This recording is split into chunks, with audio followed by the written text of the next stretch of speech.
I think what you just said, Adam, is maybe one of the most dangerous statements that I've ever heard. People will hear this and think we've lost our minds. Destinations fell so in love with performance marketing because of the metrics it allowed them to provide to their stakeholders. Maybe the DMO's role should not be so much as, that facilitator to drive the traffic, but it should be let's go out and let's get new eyeballs on the product in the first place and get them to search. Some people say absolutely the hotel lobby has a lot to do with it. Some people say it's just that the DMOs just aren't paying attention and they just don't know. I think the truth lies somewhere in the middle. I think both things can be true. A lot of DMOs are built for the illusion of relevance. They're looking at vanity metrics. They're looking at the things that they think matter to people, but maybe aren't really impactful. We kind of lost the forest for the trees in that process. Welcome to Alex and Annie, the Real Women of Vacation Rentals. I'm Alex. And I'm Annie. And we're joined today by two returning visitors. We have Stuart Butler, who is the president of Visit Myrtle Beach, and Adam Stoker, who is the president of Brand Revolt. It's so good to see you guys. Good to see you all too. Before we dig into this, because I know this conversation is likely to go for hours, and so we want to kick it off. But why don't you give us an introduction to our audience? Start with you, Stuart. Just tell us a little bit about you and your journey in travel and hospitality, and then we'll go over to Adam. Sure. Yeah. I fell backwards into this industry, like I think a lot of folks did. I fell in love with it and stayed around, never left. My background, I was a nerd. I was a professional nerd. Physics with space science and systems and computer science were my degrees. And I actually fell in love with the hospitality industry with my first job, which was for an agency locally in Myrtle Beach, programming booking engine software for hotels. And so that's where I sort of got my first taste of hospitality. And then over the years, I spent about 20 years in the agency world, providing services for a lot of hotels and apparel and real estate and other industries, but really gravitated towards hospitality, and then eventually ended up with the DMO with Visit Myrtle Beach, and started out as the CMO, and then now I'm the president, which basically means I get to do less fun stuff and I have to talk to people more, but that's good. And then on the side, I also, and the reason both Adam and I are here today is we do a podcast similar to yours, but really focused on the DMO industry called Destination Discourse. And so we like to have hard, gritty conversations like you guys do and talk about all the opportunities and threats that are facing the DMO world. So I'll hand it to Adam from here. Yeah. So like you mentioned, Adam Stoker, president of Brand Revolt, and I've been in the advertising space since about 2008, at this point, 2006, when my wife told me I needed to figure out what I was going to do with my life if I wanted to marry her. So I chose advertising that semester. And then I've been in the destination marketing space since 2012. I randomly walked into, my job was to sell for the agency, and I walked into a DMO and asked them if they needed help with their marketing. I didn't even know what a DMO was, and it turns out they did need help. And that kind of spiraled into tourism really becoming my passion, and worked with many DMOs in Utah.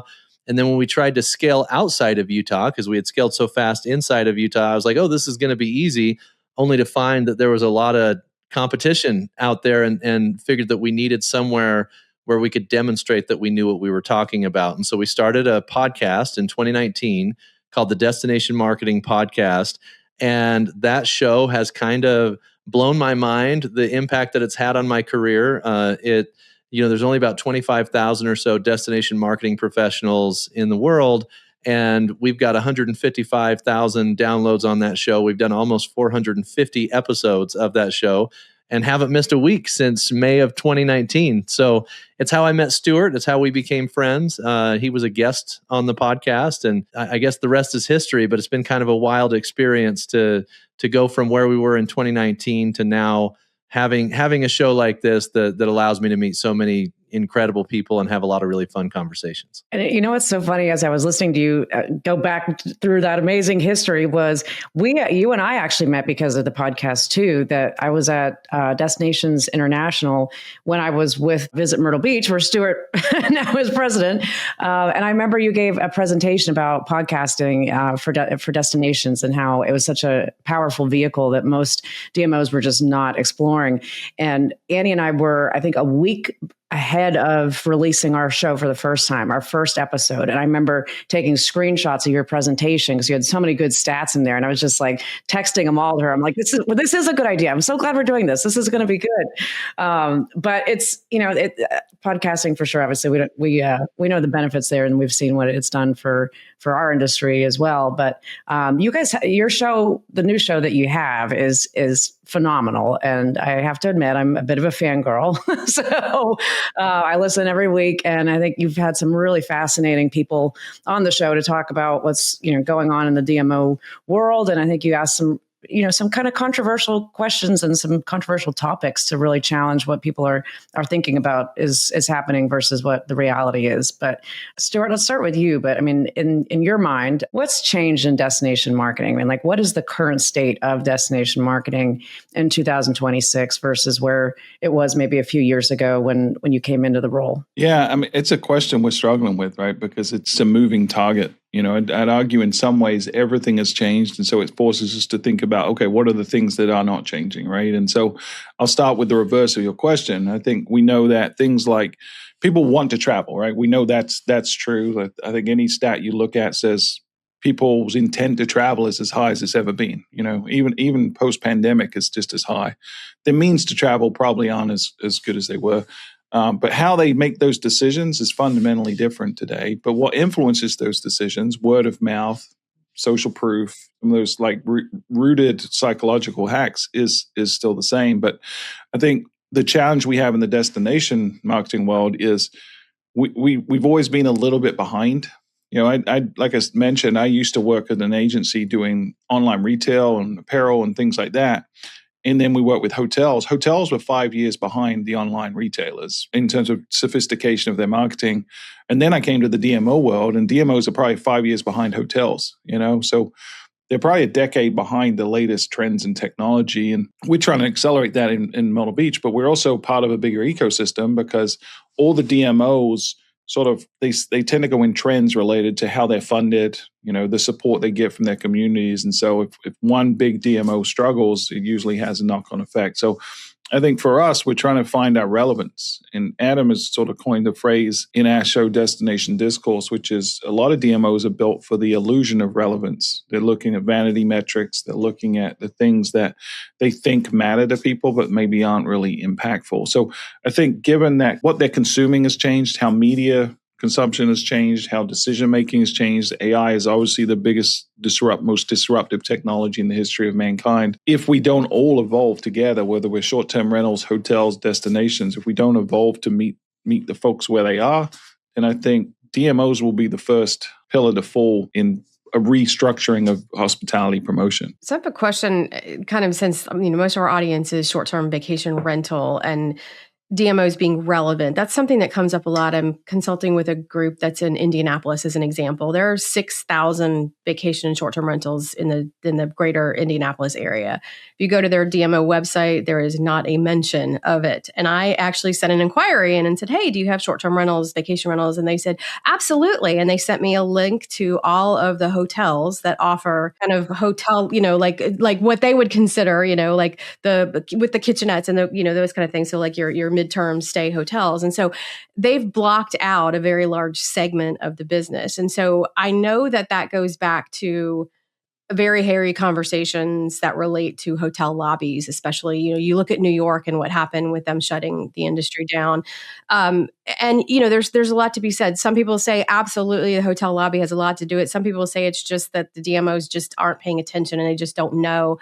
I think the truth lies somewhere in the middle. I think there's probably both things can be true. But how do you think that a DMO can maintain relevance with the growing appetite for short-term and vacation rentals? I mean, that's not going away. That's done nothing but explode since COVID. It's leveling out. But, you're talking there's 1.5 million vacation rentals and short-term rentals in the U.S. and probably more that we don't even know about that might only be listed on, maybe they only rent on one like rogue site and we don't know about them and they're not paying their taxes and they're not doing the good job that they should be. But a DMO needs to recognize that segment to be relevant, don't you think? I guess, I don't know which one you would like to answer that question. Adam, you want to take it? I have some strong opinions on this one. Yeah. I'll let you go first. I mean, I think your question is really important because with so much changing, like you started with, how can destinations maintain their relevance if the short-term rentals are going to take so much market share and continuing to take so much market share? I believe that the short-term rentals are all part of the overall experience. And as long as they're participating in the tax system, I think they improve the relevance of a DMO. When they're not paying their taxes, that's a different story. And I think that's one that I probably won't address near as directly. But I believe that a destination's role needs to go back to basics. And we've talked about this a little bit over the last several weeks on our show, that the reason a destination is relevant is because the role is to inspire visitation to the destination. And I don't believe that, and I could be wrong. I'm not in the same seat that Stuart is, right? I'm a vendor, so he may have a different opinion on this. But I believe that short-term rentals play a critical part in the overall experience that a destination has to offer. And destination's job is to use those as one of the assets, use short-term rentals as one of the assets that makes up the whole of the experience, and inspire people to come have the experience that fits them the best. I can tell you that as a father of four, when my family travels, a standard hotel room doesn't accommodate my family. And I kind of reached the point where it's like adjoining rooms at minimum, or I'm getting a VRBO, right? When I go somewhere, or short-term rental. And I think that's a critical audience that you need to speak to and make sure that you're inspiring them, even if your standard hotel, which is your primary vehicle of funding, even if that's not where they're going to stay, because they contribute to the overall experience, you still get the long tail benefit of word of mouth, of the social posts that come from the experience, and all the intangible kind of offshoots that someone has when they have a wonderful time in a destination. And so I personally think that they're all part of the same experience. I think destinations and short-term rentals working together can mutually benefit each other. And I don't see much of a division between the two. But again, I'd love to hear Stuart's take on that. Yeah, I think the reality, I mean, I agree theoretically with everything you said, Adam. That's not the reality we're dealing with. Now, what I'm about to say, I'm not talking about Myrtle Beach, because I will point out that 2 of our past 5 chairs of our board of directors have been from the short-term rental space, including Alex. Me being right? one of them.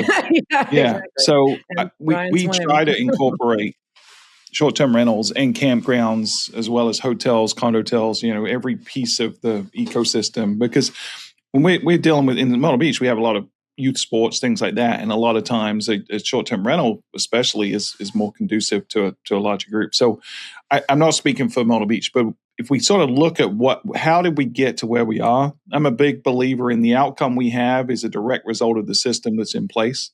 And so what we've done is we've incentivized DMOs by saying, who are the biggest contributors, right, to a DMO? It's typically the large hotel groups, right? In up until fairly recently, short-term rentals has been very fragmented in most destinations, with the exception, I think Myrtle Beach was probably ahead of a lot of destinations, and there's exceptions, but the short-term rental industry just didn't have a voice, didn't have a seat at the table, didn't have clout, was not contributing financially at the same level as hotels. And so obviously, if you're a hotelier, there's a incentive for you to say, I don't really want competition, right? And the arguments you're going to hear are they're going to be the same in every destination as well. Short-term rentals aren't on the same playing field. They have an unfair advantage. The regulations are different. They're not paying their full taxes. You've heard the rhetoric, whether it's true or not. That's the sort of rhetoric. So I think there's a system in place that sort of prevents short-term rentals from naturally being at the table. So I think the onus is on the short-term rental providers to coalesce, to form power structures, to contribute financially, because that's part of playing the game, to be relevant, right? If the short-term rentals aren't relevant to the DMO, then the DMO is not going to pay attention, right? And so I think it's going to require radical collaboration from both sides, but I think in most cases it's going to start from a coalescence and a collaborative between the short-term rentals to go to your DMO and say, we want a voice, we want a seat at the table, and we're willing to play by the rules and contribute however, because there's no question that every short-term rental benefits from a strong DMO, right? The more demand there is for your destination, the more success STR is going to have. Hmm. Yeah, and I think the issue in some areas is if it's not a area where like a Myrtle Beach where there's lots of vacation rental companies that aggregate, hundreds of properties together, it's harder for these DMOs to know who they need to be reaching out to, who they need to be trying to get to come to events and be part of the conversation. And if it's a newer, property management company or host, I don't know that they really know to even think to go to the DMO or to their chamber to look for help with marketing. But I'm wondering, like, how could areas that don't have what we have here of those groupings together, how can they work with the DMO? I mean, like, give me an example maybe of like what sort of things could they do to try and get that attention? Yeah, I mean, I think money always speaks, right? So I think willing to contribute is it. But I also think you got to make enough noise to the right people, right? I think if you look at how do you get attention from someone that's not paying you attention, you need to make it more uncomfortable for them to not give you attention anymore, right? And so that can be education of their stakeholders, figure out who's sitting on their board and take them to coffee and lunch. It could be elected officials. Every DMO is funded through usually a city or a county and sometimes the state. So build those relationships, eventually try to build individual relationships with the stakeholders. But I think it starts with education and sharing, and then it leads to radical collaboration, right? We got to see that there's a mutual benefit to everyone, and that it's not a threat to the status quo. I think if anytime you look at when you're trying to change something, resistance typically comes from the folks that are benefiting the most from the status quo. In most cases, that's going to be the hoteliers, right? And so how do you build a relationship with them so they don't become the roadblock? So I think, short-term rental managers in general, at least my experience has been, they're very good with people. They're very good at building relationships. I think we need to put that superpower to work to build those relationships with the right power brokers and ask the questions like, how can we help each other? I think that's if you can agree on an aligned vision or a goal, that would be great. I think especially when I look at the work you guys have done with VRMA and people like that, I think it's very obvious to me that you are as against the bad actors in the industry as anyone else, right? And so I think that could be your common point of attack, right? Which is, hey, go to the DMO and say, yes, we do have a problem with people underreporting taxes or not following the regulations or putting the visitors in danger, right? Which is ultimately, if they're not following the standards, that's one of the biggest threats. That's a commonality that they would root with you together to say, hey, how do we eliminate this? How do we identify and stop these bad actors from ruining it from everyone? And then you have a common goal. I think that's often helpful. Yeah. I think education, I think we've all agreed across all the spectrums, like the education is the key to everything. And it's like there's so many people. The barrier to entry into this space was non-existent, especially during COVID. And so some people stayed, some people didn't, but some people that did stay didn't have the right foundational operations in place. They didn't understand what they were doing, and they've continued to operate kind of as a bad actor. So yeah, I think you're spot on in that the coalescence of the segment has to work. But I also wonder, going back to the point of relevancy, I mean, if Adam's going to a market and Adam's going to be needing that type of accommodation, does it not make sense for the DMOs to be seeking out that accommodation? Because are they losing an opportunity to really capitalize on a specific event because they're not showcasing the accommodations, on the breadth of the accommodations that are available, because they haven't really done their homework. So yes, I think that the segment has to speak up for itself. But I also think that I know what in Panama City Beach, when we went through that sort of trying to get the seat at the table years ago, it was very much like, well, we've been doing this for a really long time, and you guys, that we have sponsored events and we have been involved, and you've still ignored us, so it came around, and obviously they have a great relationship with the segment. But I think that there's some, and it probably is more in the urban area because the hotel piece of the equation is so heavy that it's more prevalent. I wonder, like, what is an easy way for both sides to recognize without upsetting the apple cart, so to speak? Yeah. I think one thing I would just say there is this is This is where the complicated nature of what a DMO actually is really comes into play. I mean, the role of the DMO is described as to inspire travel to a destination. The harsh reality of a DMO is that the funding partners who contribute the most have the most sway because they have the most impact on whether or not destination marketing professionals can be there long term, or whether they're going to get pushed out and sent off to build their career in another destination. And so I think one of the key things that builds relevance is value. And I think in order to provide value to a DMO as a short-term rental organization or partner in some way, you have to understand what value they need in order to provide it. And so I think you mentioned education, that there's a really important process of learning that needs to take place so that hey, if I am bringing 0.04% of the funding to the destination, but I want 20% of the attention, I'm going to have to figure out how to demonstrate that I bring enough value to justify 20% of the attention beyond the 0.04% of funding that I'm bringing, right? And so value can be provided in a lot of different ways. I think it is incumbent upon the short-term rental owner or short-term rental organization to find out what the needs of the DMO are and provide that value so that they can become more relevant, because the 0.04% of funding will never achieve the relevance that you're looking for on its own. Yeah. And I think it's as much a people problem as it is anything else, right? It's about is the person, whoever or people making decisions, are they focused on STRs or not? And if they're not, then that's what we need to influence. And so I think it starts with those relationships. I think it starts with finding out a path to be serving on the board of directors for that organization. That's tough, right? But you don't have to have money to serve on the board. You just have to have clout and influence. So if you have relationships with city council members, if you have relationships with county council members and business leaders, you're a lot more likely so you can do that. I think that's it. You start with relationships, you serve on the board, you build relationships with the staff there, and then that opens the opportunity for that mutual understanding of what the challenges are and what assets you each bring to the table.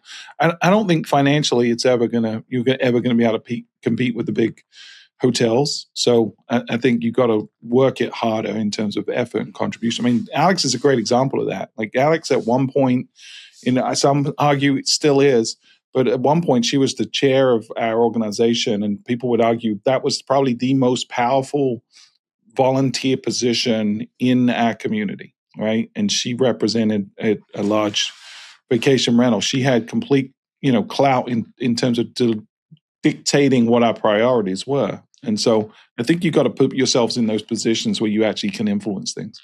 Mm-hmm. And I think on that too, one thing I would say is that, I mean, not only do you get more, I mean, you have a seat at the table, you have the ability to voice what you think should be done for short-term rentals if you are involved at the board level or committee or whatever it is that you're able to get to.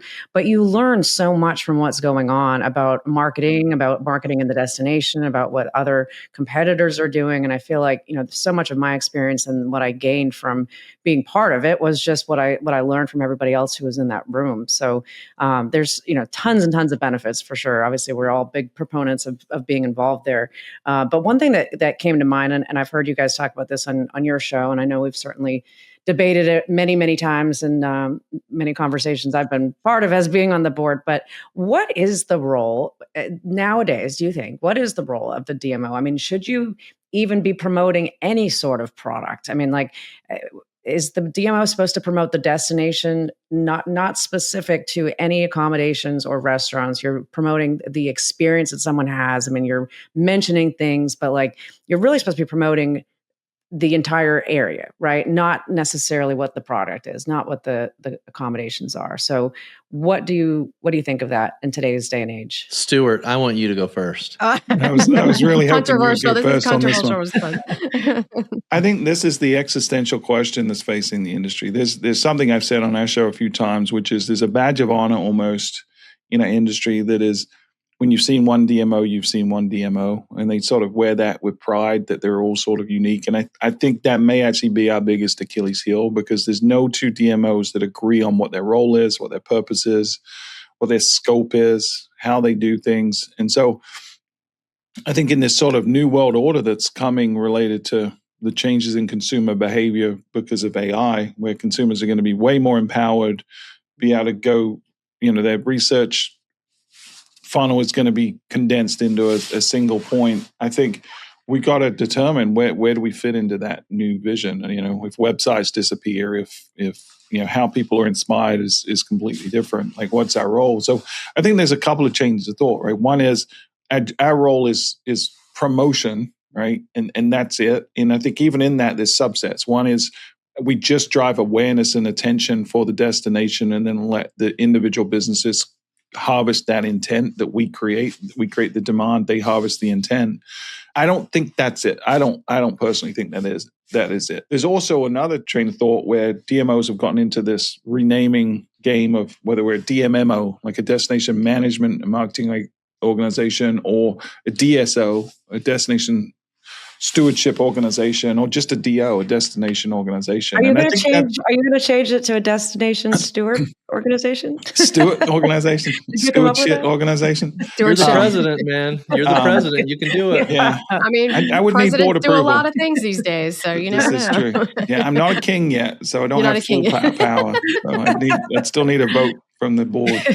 But I think there's a role to be played in terms of economic development, in terms of product experience, in terms of the entire customer experience itself. So I think that's where we're exploring. But to be honest, every DMO is different and everyone is governed differently. Like we're board led. So ultimately our board will make those decisions. We're going to educate them and put that stuff in front of them and ask for feedback. Like, what are the KPIs that matter to our stakeholders, to our businesses? It might not be the same that we're measuring right now. They probably don't care about website traffic and stuff that we obsess over. They probably care more about, unemployment rate in our market and things like that, right? So I think we're going to have to look a little more holistically, in my opinion. At least that's what we're exploring right now. Because I think just being an awareness engine, it's a really hard to say that that's the right approach in the future that's coming, or some would argue is right here, right now. Well, and I think we've gone in both ways, or at least with Myrtle Beach we have, and I'm sure with other organizations too, that for a while it was that we were not doing as much on the awareness side, but we were doing a ton of advertising when somebody already knew to look for Myrtle Beach. And then we were able to direct traffic to these hotels, rental companies, restaurants, and they could see the ROI on that. And that was great. But then at some point we all said, well, but we're still getting the same people that are coming. So maybe the DMO's role should not be so much as, that facilitator to drive the traffic, but it should be, let's go out and let's get new eyeballs on the product in the first place and get them to search. And then if you're a good marketer, people will find you on their own. If they find the DMO, that's fine. But, you should be able to do it on your own too.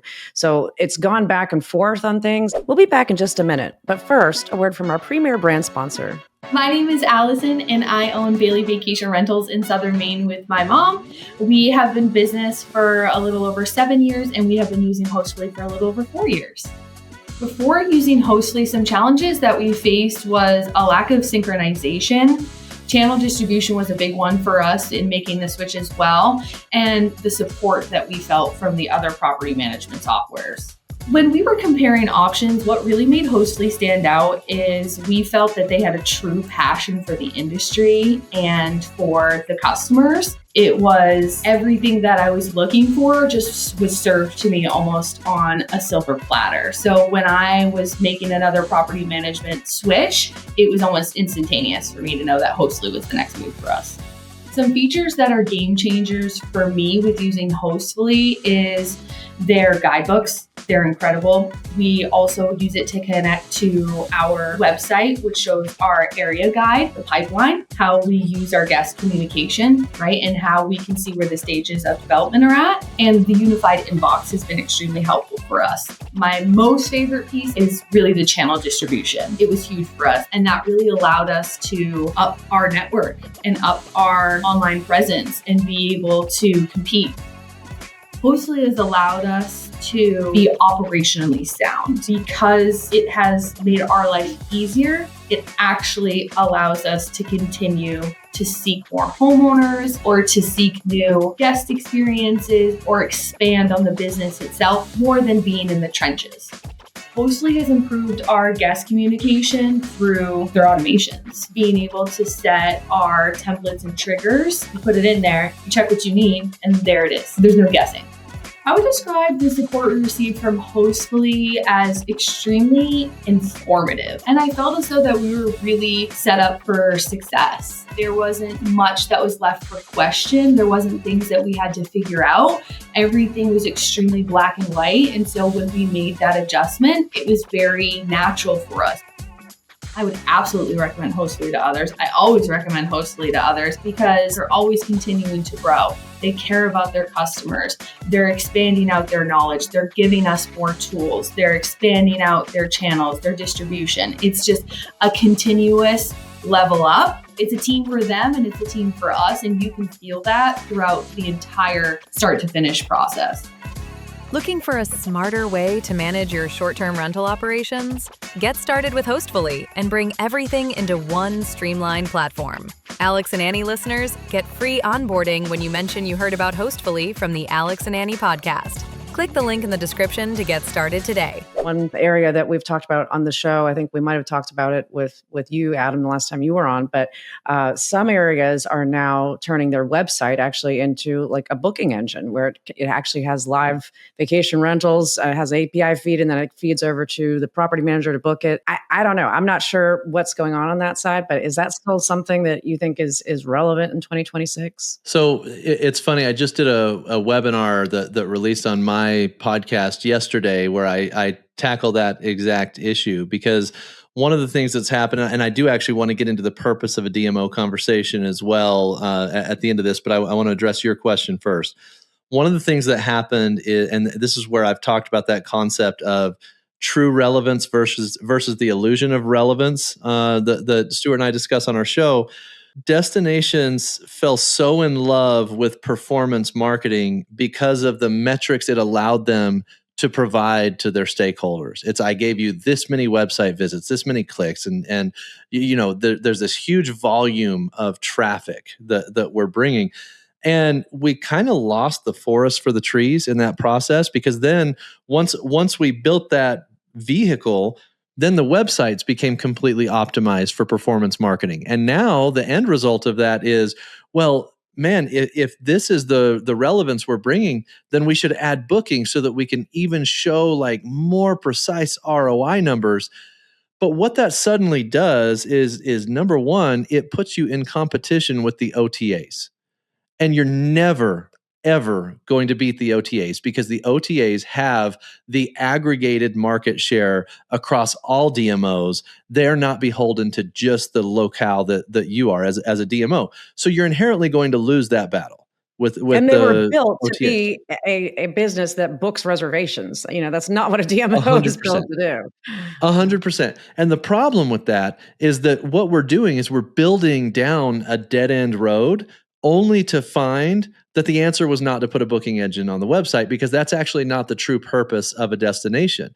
And so my opinion is that destination websites should not be optimized for conversion, because that's not how the visitor wants to use them. They should be optimized for attention. And in my opinion, destination's job, and I'm going to go back into what the role of a destination is, the destination's job is to get as much attention as possible and convert that attention into trust. And if they do that, both on the consumer level, but also in the community, because that same attention needs to be leveraged into trust with the stakeholders, trust with the residents, that they're actually getting the value from the DMO that's being contributed to. That's what I think the role of a DMO is. But if I was to zoom out, because I've been putting a ton of thought into this has been like the topic of the last 3 or 4 of mine and Stuart's episodes, is wait a second. What's the purpose of a DMO? The real purpose is to build a lasting, sustainable tourism economy that benefits the destination permanently.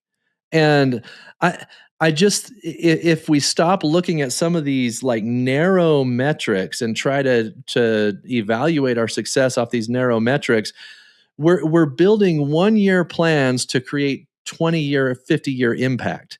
And it's just impossible to achieve the 20, 30-year impact with a 1-year plan that every year we start at zero.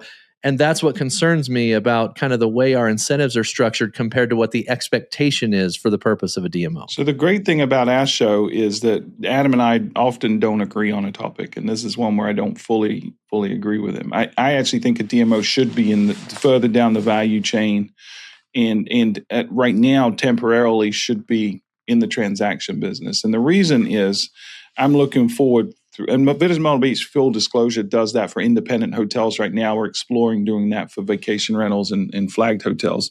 But I think most of our stakeholders would agree that OTAs are a net positive to the industry, but they're sort of a necessary evil, right? They take in a pretty substantial chunk off the top, and you would argue that they're not actually driving any new visitation to my destination because they're not really promoting Myrtle Beach. They're promoting travel. You could argue they're driving more total travel. But at the end of the day, in this new era that we're rapidly approaching, where AI is going to be the beginning, middle, and end of a travel planning and transaction, then the DMO website is out of that equation, right? Potentially the hotel website or the STR website is out of the equation. So everything's going to happen within the LLM or whatever that manifests to be, your sort of AI assistant of choice. We're already seeing people like Target and others that are doing transactions right within the LLM. Well, individual hotels, individual STRs, for us to expect that we're going to be the group that's chosen when someone's interacting with an AI and that we're the ones that are going to control the booking individually, I think is just, it's ludicrous. So the DMO role, I think, does, to Adam's point, does become more of a steward of the economy. And part of that is the responsibility of ensuring that individual businesses and a destination are what is manifested to and transacted in the LLMs. And if we don't provide that role, the OTAs and others will. And what that means for you individually as a business is more and more of your margin is going to go to more and more middlemen along the way. So I think it's an imperative for us all to work collaboratively together with the DMO almost as an agency representative of the destination to bring everyone together so we have more clout with the LLMs. So let me throw out of left field, but I think Adam mentioned the kind of stewardship within the community, and so I'm not going to go into the nuts and bolts of it, but the destination where I live right now is having some challenges, and it's internal. It was internal bad actors. It wasn't anything that was like bad for the destination. It was just some people that made some bad decisions. But what that has done is allowed people in the destination to jump on this narrative that they don't know what they're doing. They don't know how to manage. And it feeds into a greater narrative that's been in the state for about the last 18, 24 months, and that we need to do away with some of these. We need to take their funding. They don't know what they're doing. And then it becomes, well, it's tax dollars. So therefore, anytime you attach somebody's tax dollars, it becomes a fight. Now, regardless of the fact that these tax dollars are not generated by a local unless they're staying in an accommodation, if they're generated off of, accommodation taxes, that gets lost in the message. And politicians are able to harness that and say, well, you know what, if we just did away with them and took those tax dollars, we could put it to something else.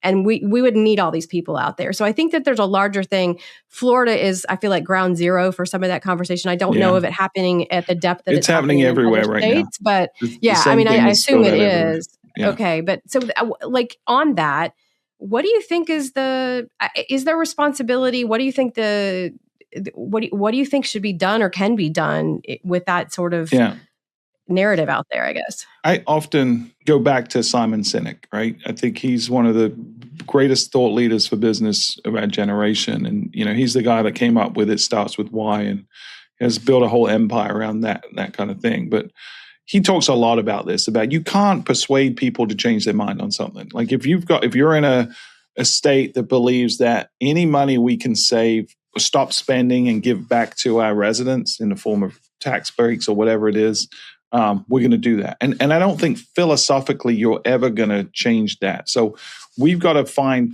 a common ground and agree on what the why is, that hospitality and travel is important to our state, right? So we got to, instead of talking about the cost and the investment, which is where all the battle is focused, it's like Lord of the Rings. It's like the precious. Everyone's so fixated on that money and whose is it and who controls it and can we split it up and can we give it back to the residents? We need to stop talking about the money, the revenue side or the spend side, and we need to start talking about the return side. Like, what does this mean? And so I'll give an example. We've been doing these calculations here locally recently because we're having this conversation in Myrtle Beach and in South Carolina as well. If I was to reduce my budget by $10 million next year, according to tourism economics data, that would literally mean a $1.5 billion decrease in spend in our market from tourism, which then equates to about $50 billion in taxes going to the state. So I think those are the conversations we need to have, and not from a place of fear, but from education and from collaboration. Hey, we're all trying to do the same thing. Where do we agree? And then what information can I introduce to you to make sure you understand that reducing investment in promotion is going to have unintended consequences, or in some cases, intended consequences, but certainly consequences either way. So I think we just got to stop coming at this from opposite sides as a battle over the tug of war over the money and start coming together and saying, well, what are we really trying to do? Whether you're an elected official or a DMO, the beneficiary of your work is the resident of your community, right? They are the ones, their quality of life will improve if you do a good job. That's the starting point. How do we both improve the quality of life of the resident? It's not taking money out of marketing. That doesn't improve the quality of life. We need to look 20, 30, 40 years down the line of what we can build that's sustainable, like Adam said. And so that's where the conversation needs to go. And I appreciate Stuart's comments there, especially at the end, that the beneficiary of our work should be the resident. The thing that kind of blows my mind in the destination marketing space, and I get to say this because I'm not in a DMO specifically, but I don't understand why we spend so much money, time, and effort on promotion to people who may come to the destination, but there's such a severe underinvestment in communication with the people who are supposed to be the beneficiaries of the work that we do. And there are many destinations that it's even legislated against spending dollars to message to our residents of our communities when according to, I believe it was Longwoods International that did this study, on average, 55% of visitors to any destination are visiting friends and relatives. And it's different, like up or down in different communities. But we're basically saying that on average, we're not allowed to talk to the people who influence 55% of the visitation to our destination. And on top of that, they're unhappy with what we're doing because they think we're spending a ton of money and they don't know where it's going or where they benefit as a result. And I think one of the biggest opportunities over the next couple of years in the destination marketing space is for some of these attitudes towards communicating to the residents of the community, and that includes the legislation associated with it, change to allow us to demonstrate to the beneficiaries the value that we're bringing to their lives. I think what you just said, Adam, is Agreed. maybe one of the most dangerous statements that I've ever heard. I didn't know what word you were going to say. I would say I agree with it, profound. though. No, I agree with you. I mean, think of it like, I got to be careful here. This is going out to a large audience. No, be dangerous. We like danger. Elected officials, let's just say some elected officials are not marketing experts, right? And they want things in plain, simple English they can understand and divulge. The argument you're making right now would result in taxpayers' dollars being spent by some people to say, visit Myrtle Beach to someone that's already living in Myrtle Beach, right? And on the surface, I think you take what's already a delicate ecosystem with a lot of people attacking it and it blows up. It goes, Florida would not fund any DMO if they were doing that kind of advertising. So I think in practice, you're right. Like that is part of a DMO's responsibility to foster a sense of community pride and appreciation for the value of tourists and tourism, right? But I don't think spending taxpayers' dollars to do that is necessary. I think there are other ways to do that could reap the same benefit. I think it's more grassroots. I think it's going to a vendor and saying, hey, I'm going to buy advertising for out-of-state marketing, but I need a value add for in-state marketing when you do that, right? So I think there's ways you can get around it. I think if you try to change the legislation, you're gonna end up, without a shadow of a doubt, losing funding for DMOs. Yeah. And I can appreciate what you're saying. I would just say at scale, it's not happening. So you're right. There's other ways to skin the cat. There's other ways to communicate with the community.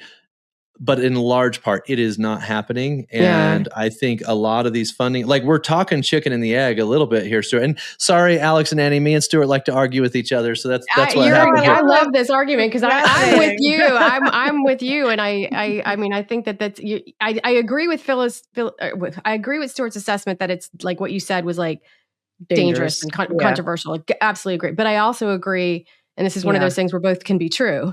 It needs to be done. So Panama City Beach does every year during Tourism Week. They do some stuff. It's outreach to the community. And our destination and our community has reaped the rewards and the benefits of all the tax dollars through our Pier Park, our, sports parks.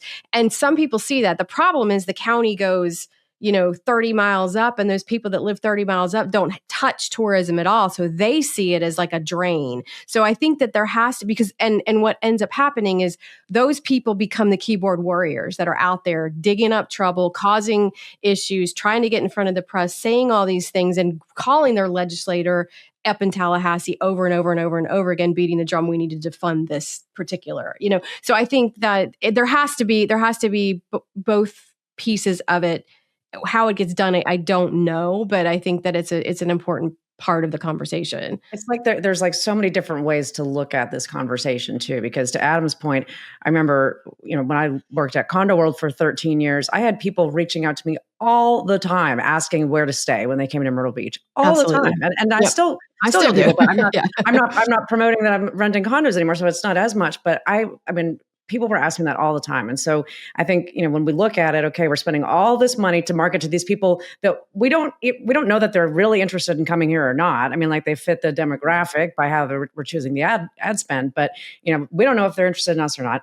But we have all these people that live here. They've shown that they are interested because they live here and they know people that are like them that would probably want to come visit here. So, but I totally get Stuart's side of it too, the dangerous slope there, but it's like, how do you, what could be the creative solution there to make the residents more advocates for us? Because I mean, gosh, we've talked about this in so many different lenses over the years of, in the Flip 2 days of, sharing memories and stories from your stay and sharing that with your friends and family. That's going to inspire people that are like you demographically that are going to want to come because they're going to see how much fun you had. Like, how do we leverage our people that live here in a good way that's not going to hurt, the other side of the picture? I want to acknowledge that the three of us have the luxury of not having to be inside a DMO fighting these battles on a daily basis. So, Stuart, I totally understand where you're coming from. But I will say the choice that we have to make is, do you choose the funding attacks that we're experiencing today as DMOs, or the funding attacks that we may experience tomorrow if we make some of those changes? And so many people in the destination space right now are under duress from the current funding attacks. I kind of feel like, yes, there absolutely is a danger to making some of those changes, but I also think there's danger in staying the same as well. I think there's way more danger in having this conversation. There's danger. I think people will hear this and think we've lost our minds. So I definitely am not in support of going and advocating for funding changes to promote the locals. However, I think locals, the residents, are a really important component to the overall strategy that you have, right? I think we there's no question they're influencing people's decisions. They're even influencing the reputation of your destination just by what they're putting out on social media, right? And so we actually see that the further away from Myrtle Beach we get, the better our reputation is. Panama City has the same thing. Like, we both get called some of the same pejoratives, right? Panama City Beach and Myrtle Beach, but it's localized to our county and surrounding areas. And so once you get further afield, that is not the case. So I think influencing that perception and that reputation is important, but I don't think we need taxpayers' dollars to do that. I think that's more of a collective community effort. We do have someone on staff whose literal full-time job is to have two-way communication with our residents here. So they go speak at local civic organizations. They'll meet with the local schools and kids. We've got an advisory board a council we've created of local residents now. So we're having these two-way conversations, but we're also moving into the next phase, which is adding ambassador programs and things like that. We already have an ambassador program for the Chamber of Commerce, but now we were looking at, do we have an ambassador program for Visit Myrtle Beach? So I think you can work with your municipalities, your county, with your local businesses, with local civic organizations to create that rallying cry. And I do think the DMO is best positioned to play that sort of convener. But I think what we've got to do is set the table, invite other people to that table, so we're not taking on the burden on ourselves, because everyone benefits from it. Healthcare benefits from it. Real estate benefits from it. Manufacturing benefits from a thriving tourism economy. So I think you can get everyone to agree on tourism is good for our destination. Let's all make sure that it's as good as it can be for everyone. Let's sing Kumbaya. Okay. Yeah. Let's get off Radical on collaboration. into the really controversial subject. Okay. We definitely want to pick your brains on AI and how much that is just changing, not just destination marketing, but I mean, marketing in general and the world that we all live in. And you've talked about websites potentially going away in the future and so many more other things. But give your elevator perspective on AI, if you would. I'm going to push that on Adam first. So AI, to me, is the great equalizer. And first of all, it allows everyone to do more than they ever could before on their own. So I think that's really good. I also think that the shift that's coming in consumer behavior as a result of AI is something that a lot of people are underestimating. I think that consumers, when it becomes more convenient to use AI for purchasing than it is to use a website, you will see that shift take place very quickly. The problem is the convenience factor has not hit yet. And so I do believe that once the convenience factor happens, we're going to see the adoption scale very, very quickly.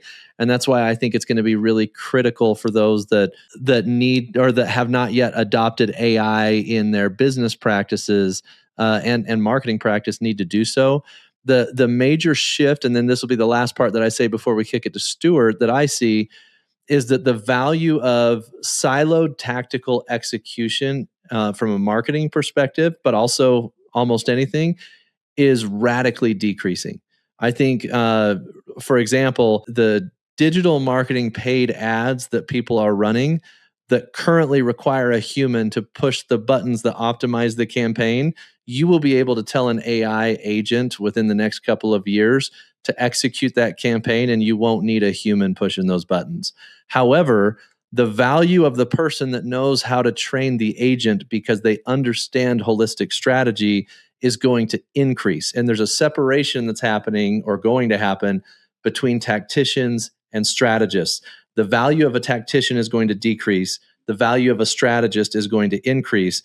And I would urge everyone to learn to think bigger in solving problems and not be so married. Not have your value so married to what you do. Your value should be married to how you think. And I think that's the best way to prepare yourself for AI. Yeah, I agree. And I think, if you go back and listen to our early shows, what you would hear is we're early adopters, and we're very excited, and we thought all this disruption that Adam's talking about was going to happen, but we thought it was going to happen quicker than it did. And I think we've since sort of come to the realization that these things do take time because there is friction. There's actually a law of, I think it's called the diffusion of innovation is what it's called. It's like Everett Rogers, I think, came up with that. It's a bell curve, and it basically says the first 2.5% of any population are the kind of out-of-the-box thinkers, the Steve Jobs type folks, right? They're just going to disrupt and innovate. Then the next, I think it's like 12.5%, 13% of people are what I would consider early adopters, of which Adam and I are typically those early adopters. Then the majority of people, like 68%, are the folks that are going to wait and see. And I think that's what we're just entering that phase now, right? And I think there's a lot of people that are using AI, but they're using it as their helping them write better emails tool, right? They're trying to sound smarter tool. But I think 2026 is a watershed moment, and there's a couple of factors, right? One is online shopping is now a reality within the LLMs, right? A lot of folks have signed deals with the big LLMs to allow transactions right within it. And I think that's a game changer. I think we've seen an infancy of browsers that are coming out, which aren't really being used yet by the average person, but I think will become more prevalent as the tools that the browsers have created will get infused into regular browsers. But I think the biggest thing is Apple just signed a deal with Google to let Gemini power Siri as early as September of this year. So I think once the Apple devices have a personal assistant that isn't, I have to go to a chatbot, it's something I can have a real conversation with that can actually do real things other than just set alarms and play music, but can actually perform functions within apps. I think we're going to see a rapid adoption of tools and goes back to that word Adam used earlier, trust. As consumers begin to trust technology to be better than them at doing stuff. Like right now, I would not dream of letting AI book a trip for me, soup to nuts, right? Without supervision. I just don't trust it enough. But I think we're very close to where folks like me will trust, and then eventually everyone will trust. So if we fast forward to what that looks like, right? Once we have a tool in our pockets, at our fingertips that can perform most daily functions better than we can, which is coming, and we trust it to do it, why would I go to 30 websites to do research? I would ask it to do that and give me a summary, because it's going to know me better than I might know myself, know my habits, know my preferences, know my situation, my context, and it's going to help me make decisions in a more streamlined way. So, and eventually make the decisions fully for me versus me even being an author in that. So I think in that world, why would a DMO website exist other than to provide information to the LLMs, right? So that's one of our roles, is how do destinations become the source of truth for a destination, the curator of truth, but also the shaper of the experiences. Because I think one of the consequences to what we're going to see is the brand, the destination brand, is going to lose value, and the individual experiences in a destination are going to have more value. The reason people travel is either to visit people that they know or to go do something very specific usually. And that's increasing. We've seen the power of things like Taylor Swift. We're going to see it a lot this year with the World Cup. So I think our role has to change, because inevitably society is going to change how they consume travel. I agree. I mean, I don't have an argument, because I think Stuart and I, of all the topics that we discuss, I think we're pretty aligned on this one. And I think, I don't know, everybody needs to prepare as much as they can, because once the convenience factor hits, and like Stuart said, once trust is high in these AI tools, consumer adoption will come. In fact, I think convenience is a more powerful convincer of people than price. And once the convenience factor hits, I think it's happening. Yeah, and it's not a matter of if, it's when, right? When, and yeah. It could be as soon as this year. Removing the inconvenience of having to search 30 different websites to find the vacation rental or the hotel that you want to stay at, for sure. I think everybody would agree that nobody's going to be upset about that. But if the LLMs or whatever it is that surfaces the options for you, gives you the options, now at the end, you have to go actually book it, or you have to make the decision ultimately. There has to be something there for people to see. So it's not like websites are going to be completely off the table, because they are going to be relevant, but they're just not going to be relevant in like the time that's the annoying time spent on them. It needs to be more convincing to convert at the end, I guess. Yeah, so I think the content that exists on our websites today has to be accessible, right? Whether that's through MCP, agent to agent kind of communication. We're going to have to be, there was a trend 4 or 5 years ago around headless CMS, right? This concept of having a content management system for your website that stores all the data, but then you have a mobile app, you have a website, you have a mobile website, you have all these other places where that content exists. I think that's probably where we're heading because of this. Because if I have a personal assistant that's baked into my technology, whether that's my cell phone or my laptop, the concept of having to go from that to a browser to see something that's prearranged just doesn't make sense in that future, right? It's going to be what information is relevant to me that my preferred device and tool is going to know those preferences, and it's going to manifest it to me in the way that I care about, like, because it's going to know that I don't care about this, but I do care about this. And it's only going to show me the context that I care about. I think it's very likely too that we view our websites as a website because that's what they've always been. It's very realistic, and in the future, these websites become functional content repositories that's primary purpose is to feed the LLMs with the content it needs to serve the correct results to people. That doesn't change the value that your website provides. Like, that's still a very valuable thing. But I think a lot of us are going to look at that and say, oh crap, my website's worthless now because it's not being used like a historical website has been used. But the content repository to feed the LLMs may be just as valuable, possibly more valuable, because you're going to get more contextual results for people than the website was before. Yeah, I couldn't agree more. I think we got to stop thinking of websites as the GUI, right? The graphical user interface and how people interact with the content. The value of the website is the content and the structure of that content, right? And so how does that, we're still going to need some kind of CMS aggregator that houses all the information. That information is actually going to have to get more granular, more atomic in nature, and more contextual. So I think what we're going to have to lean into is how do we get like sort of that bare, the core content that everyone's got, but then how do we supplement that with relevance through, social proof by getting things like reviews and testimonials, individualized experiences, stories from people. So let's say Ripley's Aquarium is a place in Myrtle Beach, right? It's an attraction. Rather than me just having one page, which is, here's a description of what Ripley's Aquarium is, that's no longer necessary because the LLMs know as much about it as that page does, right? So what can I provide that's individualized to Alex or to Annie or to Adam that makes them understand this is the kind of place they want to go? Well, what I've got to do is collect stories and experiences and data from people similar to you demographically, psychographically, behaviorally that have experienced this. And that's the content that is going to be most relevant to you and inform your decisions in the future. Mm-hmm. So essentially a DMO just became a library. In some ways, for sure. I mean, yeah. Well, and that's where you get back to, what is the purpose of a DMO? And if the purpose of a DMO is to build a sustainable tourism economy for the destination, it doesn't matter if the DMO website becomes a library as opposed to what it is today. The job is to evolve with the technology and with the consumer behavior to continue to provide that sustainable tourism economy for the destination that it serves. And one thing that scares me a little bit is with the rate of change, we're also married to where we've found value in the past, that we're really hesitant to accept where things may go in the future. But if you're sticking with the purpose, why do we exist to build that sustainable tourism economy for our beneficiaries, which are the residents? I think we've got to be willing to evolve as much as that requires in order to continue to stay relevant. Mm-hmm. Yeah.